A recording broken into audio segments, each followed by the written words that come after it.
The talent of Maz Jobrani as a good writer is evident in the fact that he has successfully cohered these essays, like vignettes, into a narrative that is as engrossing as any good novel. In his observations, he is critically astute and unsparing, but is also always bereft of rancor or false modesty. The humanity of his perspective shines through the sometimes darkly comic moments it captures. Yeats said of one of the great satirists of the English language that his savage indignation lacerated his heart, yet he continued his work to bring forth both laughter and dignity in his audience. Yeats also said that imitate him if you can, he serves humanity. Please welcome that unmistakable Maz Jobrani, whose tender indignations are both piercing and profoundly human and humanitarian.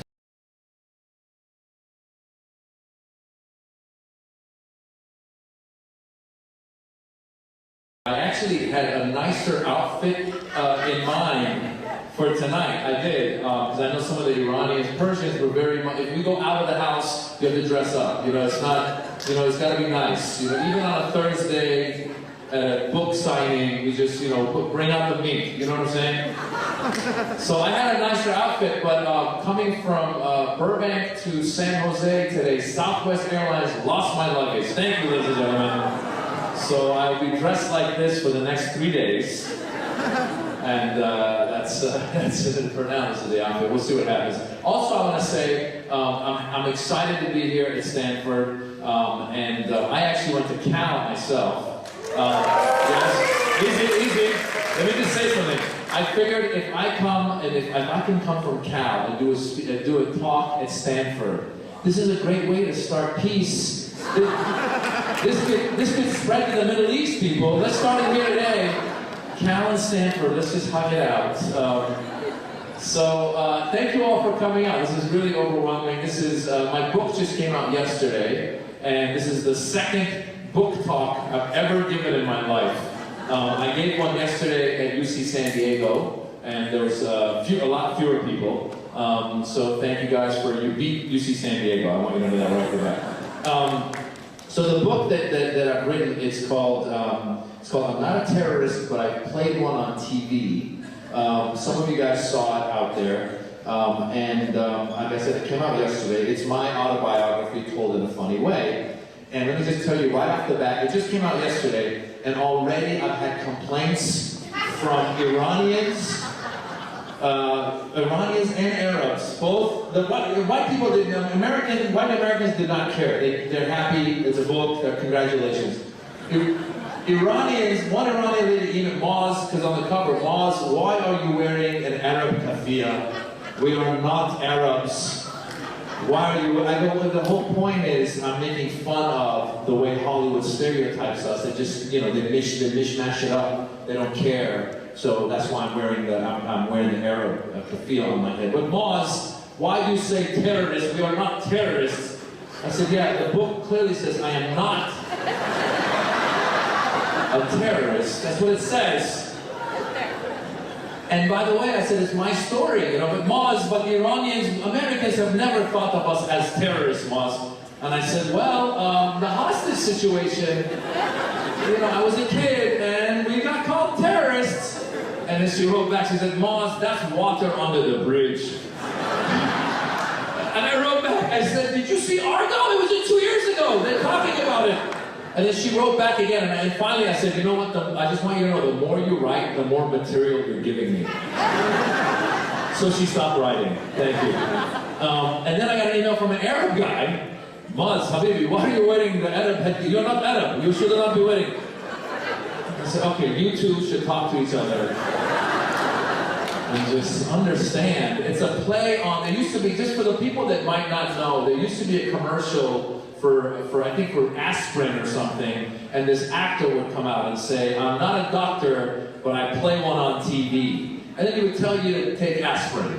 So it's a play on that, And it's also a play on my story. That title itself, I'm not a terrorist, but I played one on TV. It refers to early on in my career. I've now been doing stand-up and acting professionally for about 17 years. But when I first started out, you know, when you first start out in Hollywood, and you're from the Middle East, you know, when they find out you're Iranian or you're Arab or anything of that sort, the types of parts that you get, you know, you tend to die a lot. Yeah, so when they find out you're Middle Eastern, they're like, oh, great, you know, you'll be a terrorist. They're like, why, can I play another part? How about if I play the FBI agent? And they're like, great, you'll be the FBI agent who turns out to be a terrorist. No. So I had to go through that. So that story actually refers to what happened was, and a lot of the younger people here know what I'm talking about. Some of you are still in school, but when you get out of school, you end up in some jobs sometimes that you don't want to be in. And I was at a day job. My day job was working as an assistant in an advertising agency. And I was doing acting, I would go on auditions, but my full-time job was this assistant. And I thought to myself, you know what, if I can just find a TV or film job that will allow me to quit the day job, then I can be an actor full-time and go after my dreams. And so what had happened was, I was up for a movie. There was a movie that starred Anthony Hopkins and Chris Rock. And yeah, I don't think anything happened with that movie because that's a weird pairing. But the movie was called Black Sheep. And the story was that Anthony Hopkins is like the head of the CIA, and Chris Rock is a CIA agent. And he dies early in the movie, and they find out that he's got a twin brother who's a baseball card collector in New York. So then they go and they get him to pretend to be his brother and work at the CIA. And so that was the storyline. And in that movie, they're gonna go fight some terrorists. And I auditioned for this part of one of the terrorists, and I got really close. And my agent called me on a Monday. They said, listen, you might get the part. It films in Prague. Is your passport ready? And I was like, yes, yes, I've got an American passport. I can travel. Let's do this. And so by Wednesday, they told me I did not get the part. So I thought, oh man, I was bummed out. And then they called, they go, but you know what, actually? There's a Chuck Norris movie of the week, and you can get that part. And I said, great. So then I got the part in the Chuck Norris movie of the week, and this is before September 11th. I was playing an Afghan terrorist who was going to blow up a building in Chicago. Yes, ladies and gentlemen, thank you. Hey, you got to take what you can get, man. So again, I was a little divided. I was like, I don't know. And then I thought to myself, you know what I'm going to do? I'm going to take this part, and I will show through my acting why this guy is doing what he's doing. I'm going to try and humanize this terrorist by showing, maybe, because what happens, actors, we have a little trick that we do. We write a biography of our characters before the movie. Like, what happened, how did he end up here, and where you see him in the movie, what was his history? So I thought in my history, I'm gonna write that this guy was a young Afghan and living in Afghanistan in the early 80s, and maybe his parents were killed by bombs that were provided by the Americans, which right there, it doesn't even make sense because the Russians were in Afghanistan. So my story was just flimsy from the start. But I thought to myself, you know what, I'm going to do this, we'll see what happens, I'm going to go there, I'm going to do this right, I'm going to be an actor, an actor, you know, a thespian. And I went down to the set and the wardrobe fitting, and I showed up and they said, okay, here's your shirt, here's your pants, here's your turban. And I said, oh, actually, I want to get this right. I just want you to know, Afghans in America, they don't wear turbans. You know, Indian Sikhs wear turbans, Afghans in America do not wear it. Let's get it right. And the wardrobe lady was like, dude, this is a Chuck Norris movie? So I don't know what you're talking about. And I was like, listen, do me a favor, talk to the producers, let them know that I've done my research, let's get this right. And she goes, okay, whatever, I'll talk to the producers. So the next day I showed up in my trailer where my wardrobe was, and there's my shirt, and there's my pants, and there's a scarf. And I said, see, I told you if you talk to them, they will see it my way. I said, I'm happy you talk to them. I said, listen, I will gladly be the scarf-wearing terrorist. I have no problem with that. That's kind of a chic thing to do, actually. And she goes, no, that's not a scarf, that's your turban. You just gotta wrap it around your head. I felt like an idiot. And it's funny because at the time, I was trying to talk to anybody that would listen. Like, I went on set, the director of the movie was Chuck Norris's son, Eric Norris, and he was younger. He was like closer to my age than Chuck Norris. And I found him before we filmed, and I had this silly turban on. And I go, listen, man, I don't think my character would be wearing a turban. Okay, Afghans in America don't wear turbans. And definitely Afghans in America who are trying to blow up a building are not gonna wear turbans. They're trying to lay low, man. And he goes, listen, you know what, I agree with you, but unfortunately my uncle, Aaron Norris, he goes, he's one of the producers and he wants the turban. So the uncle was like, listen, he probably just wanted the turban so that anyone who turns on the TV could be like, that's the bad guy. So that's what I did, and I felt bad, and I did it, and then I came back to Los Angeles, went back to my day job, but I also thought about it. I said, you know what, I don't need to do this, you know, this is stupid. And I was like, you know, it feeds the flame, you know, it's going to add to the flame of all this negative stereotypes that we have out there, Middle Easterners and Arabs and Iranians and Muslims. So I told my agents, no more terrorist parts. And then a little time went by and a TV show, 24 called. And they said, we got a terrorist. And I said, no thank you. And then they said, but he changes his mind halfway through the mission. And I was like, ah, the ambivalent terrorist. So now you're talking. Can you wear a scarf by any chance? And so I did that as well. And then that was the last time that I did any terrorist parts. And ever since then, I've stopped even going on auditions for terrorist parts. And I tell people, I say, I don't mind playing cab drivers or falafel store owners or rug store owners. I don't mind that stuff because I know people like that. When I go to New York, when I go to San Francisco, I know people that do those things. But the terrorist thing is where I really get, I've drawn the line and I've said no. Because really, first of all, during my shows around the country, I run into Iranians and Arabs and Muslims and Pakistanis and people from all over the world, and everyone I've seen is just mostly good people. And I've also done shows in the Middle East, and most of those people are good people, and I've never in my life met a terrorist, and I'm not looking to meet one either. But the unfortunate thing is that a lot of the time when you see us represented in the news, it's those stories. And so I said no more of that. So in the book, I talk about that. I also tell other stories. I tell stories of coming to America. I tell stories of starting out in stand-up comedy. I've had a lot of, actually it's been interesting to me because coming from an Iranian background and wanting to be a stand-up comedian, when I wanted to be a stand-up comedian, it was unheard of. Because Iranian parents do not even know what you're talking about. You know, when you tell your Persian parents, like, I want to be a comedian, they're like, well, what?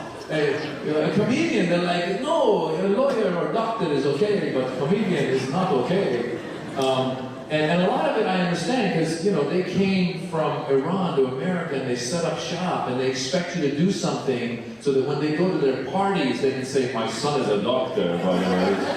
Yes, if your daughter is looking for a husband, he's available, and he's a doctor. Did I tell you he's a doctor? He's a doctor. So they really wanted me to be that, but I grew up in America. I grew up in Marin County, in Tiburon, and at a young age, I started watching television, and I fell in love with comedy. And I'll tell you another thing that I realized: when you write a book, and I've said this now to anybody who's out there, if you think that, you know, I want to express myself artistically, I want to write a script, I want to write a blog, I want to write a book, I don't know, maybe I'll do it. You know what? Just get into it. Go for it. Because you'll see, it takes time, but it happens. Like when I first decided to write the book, I was intimidated. Because I'm used to telling jokes, and writing a joke is like 15 seconds, 30 seconds. You know, a book is over 200 pages. I called the editor, I'm like, can I put some pictures in there? There'll be like 150 pages of pictures, you know? So, the experience I had writing a book, it was very therapeutic. It's like going to therapy when you write a book, and it's amazing. Like I feel like so much stuff came back from my childhood, and just understand. Like I remember, first of all, that's another thing that you realize about our culture. Like the American culture is very much into therapy, and like I always say in America, they go, if you have a problem, go tell your therapist, then tell your family, and then go on Dr. Phil and tell the world. In immigrant cultures, including Iranian cultures, we say, listen, you have no problems. And you go, are you sure? My son is okay, but he's 42, he's living at home still. And he never comes out of his room. If he just finds the right wife, everything will come out. So that's therapy in Iranian culture. So anyway, in the book, I tell the story of deciding to become a stand-up comedian and going to the Comedy Store in Los Angeles. And this happened to me over there where I had been, when you first start out, you do what's called open mics, which means you go to like the bars and yogurt shops and coffee shops, and you stand on a little milk carton and milk crate, and you do like 3 minutes of stand-up, and no one's paying attention, and like the barista's making a cappuccino right when you give your punchline, And so you're doing that, and then eventually you want to become what's called a regular at the clubs, the Comedy Store, the Laugh Factory, the Improv. Those are the famous clubs in Los Angeles. And the one that I started out at was the Comedy Store in Los Angeles. And this is a place where, as a kid, someone had told me that, Eddie Murphy, hi, how are you? Welcome, hello, okay, ignore me, I'm not talking to you. Hi, how are you? Welcome. Hi guys, what's happening? Good to see you. Hi, I'm the author of I'm Not a Terrorist.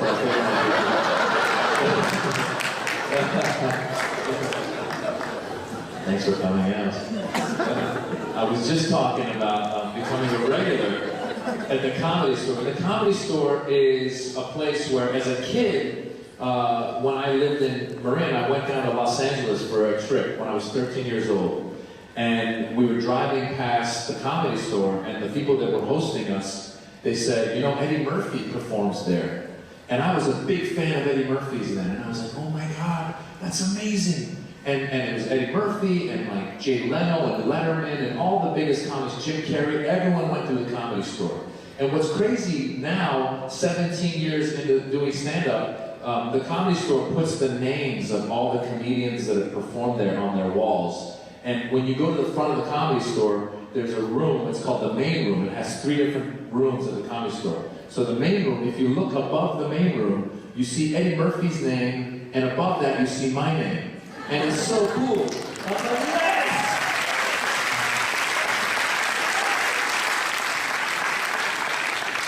Well, granted, I went and wrote my name up there myself. They didn't put it there, are you kidding me?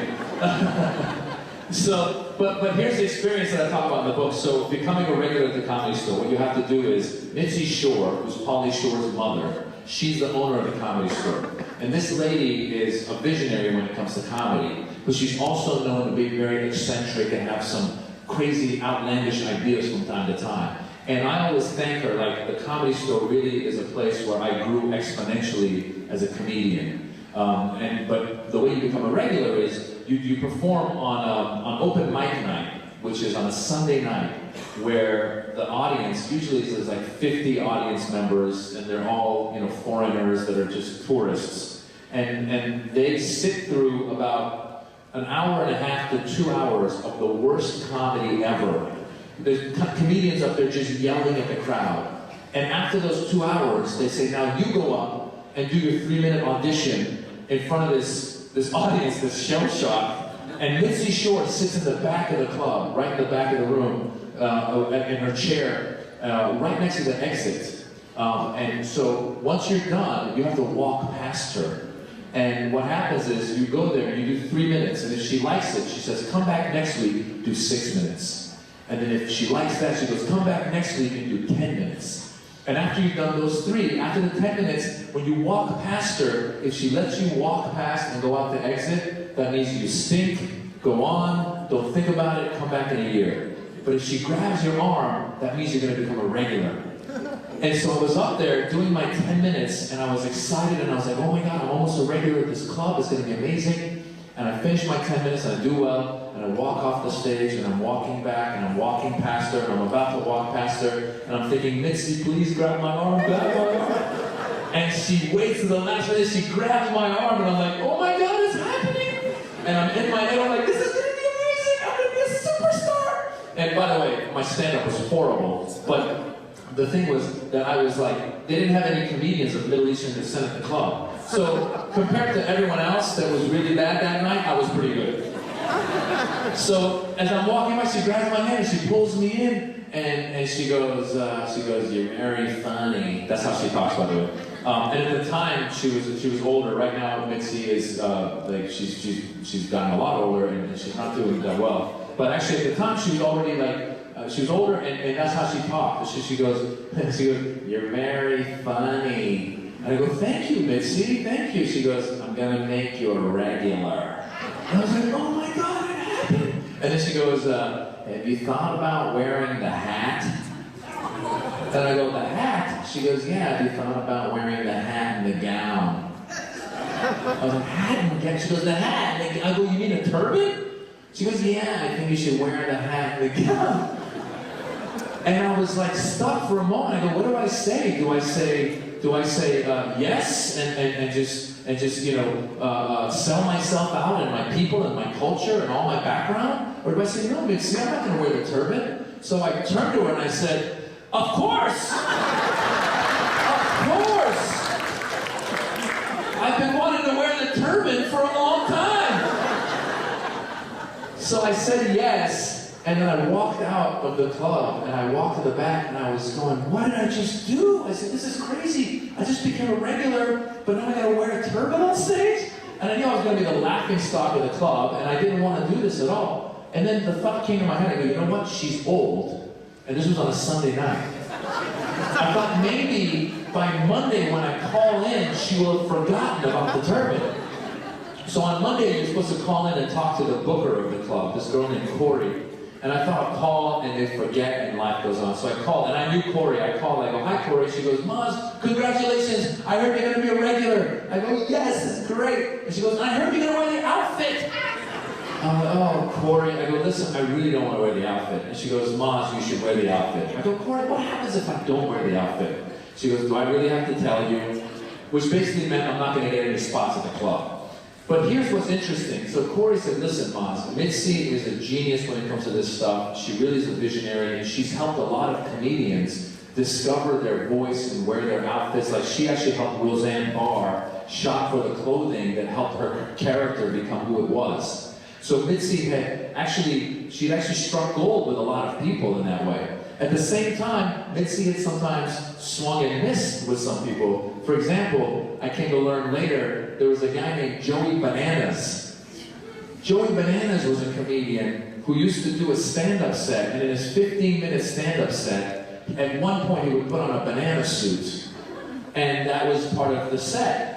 Well, Mitzi saw it one night, and she said, "You should be the banana the whole time." And this poor guy agreed to be Joey Bananas, and he hasn't been heard of since. So Mitzi also missed a lot. So I'm sitting here now going, okay, I gotta figure out a way out of this, because I'm not gonna wear a turban on stage. This is ridiculous. So I was trying to figure it out, and then I called Corey, the booker, a few times. I said, "Listen, Corey, what if I dressed up like Rudolph Valentino? He was the Sheik, he was the leading man, chic, and he's kind of a good guy and a lover, and maybe at some point in my act I'll put on the Rudolph Valentino." And Corey was like, "That's a great idea." And I was like, "Great." And then I hung up and I was like, "I don't even want to do that." So I went back and forth, and then light bulb moment. I remember hearing in Los Angeles that there had been an Iranian comedian who performed in the Iranian community, and he used to make fun of all the mullahs. And he was at a rally at one point making fun of the mullahs, and some people showed up and they threw rocks at him and they blinded him in one eye. I heard about that. I'm not sure if it happened, but I heard about it. That's all I needed. I called up Corey. I said, "Corey, listen, I gotta tell you something. I was getting ready to wear the turban, but someone told me there's another guy who was wearing a turban, and these people showed up and they threw a rock and they blinded him. So I mean, listen, I could wear the turban, but I'm just telling you, someone might show up at the club and take me out. More importantly, they might take the club out." So Corey said, "Okay, you know what? Let me call you back." And I think she called Mitzi.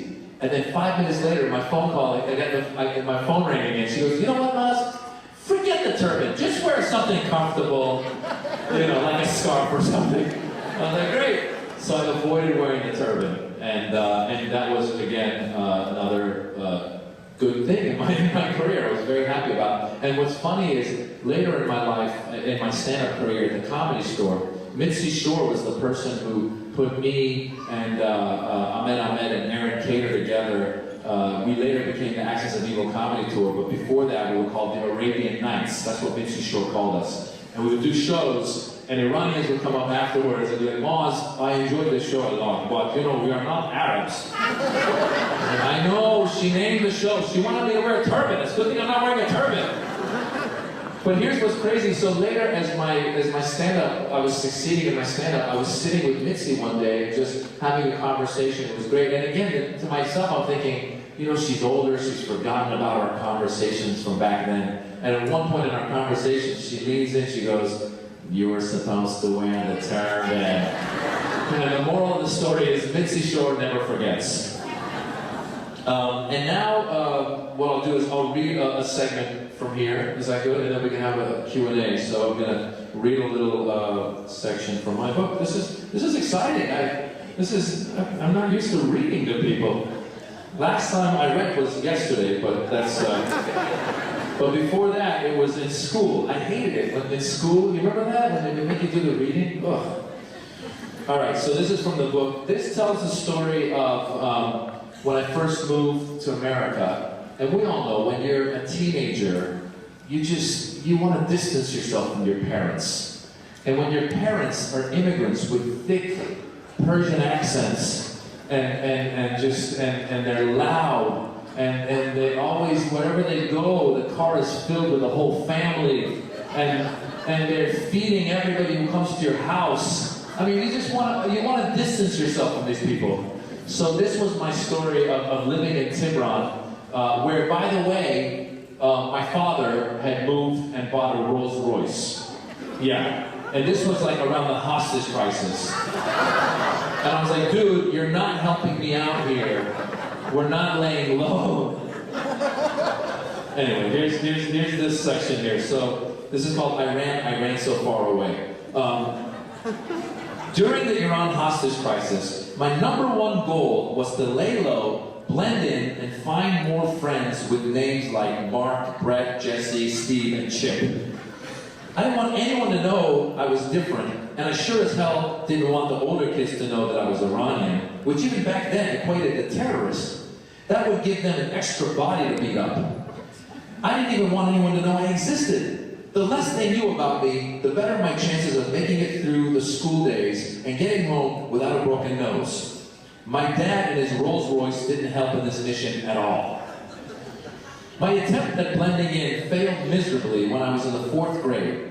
I was met with a verbal confrontation by a 6th grader named Jim, who somehow figured out that I was the representative of the Islamic Republic of Iran in Marin County. After all, I had a funny name, beautiful furry eyebrows, strange sounding parents, and a dad who drove a better car than his dad. I had to be involved with the hostage crisis somehow. I looked the part. This 6th grader came up with a clever nickname, calling me an effing Iranian. That's what people called Iranians back then. Effing Iranian. First of all, I explained, it's pronounced Iranian, not Iranian. Second, you're bigger than me, so it's whatever you want it to be. Third, I'm not sure where you heard a rumor that I'm Iranian. I'm not. I'm totally Italian. Ciao. Such were the times that my only recourse was to stand there and take Jim's abuse. The only person who came to my defense was a slightly older black 5th grader. I don't remember his name, but I remember him walking with me and telling me to turn the other cheek and not take it personally. Given his advice, let's call him Martin Luther King Jr. Jr. MLK JJ had gone through similar abuse and learned to deal with it. In his case, he was a big kid, so I'm guessing that's why the abuse toward him eventually ceased. I made a mental note to start lifting weights as soon as possible. Who knew how long this hostage thing would last? I either had to grow biceps or learn more words in Italian. You could only fool so many people with ciao, spaghetti, tortellini carbonara. It was a race between my biceps growing and Jim coming up with a clever new insult that other kids would latch onto. Then disaster struck in the form of a flock of seagulls, the 80s band that wrote a song that gave kids plenty of ammunition in their bigotry arsenal. I ran so far away. For any non-Iranians reading this book, it was unfortunate to go right from the hostage crisis to this song. The lyrics had nothing to do with Iran, but kids would drag out the two words to make fun of me by singing, I ran so far away. It was like fingernails on a chalkboard. It's Iran, damn it! Iran! Get your racial barbs right! Oh, look who's the angry Iranian now! And that's from the book.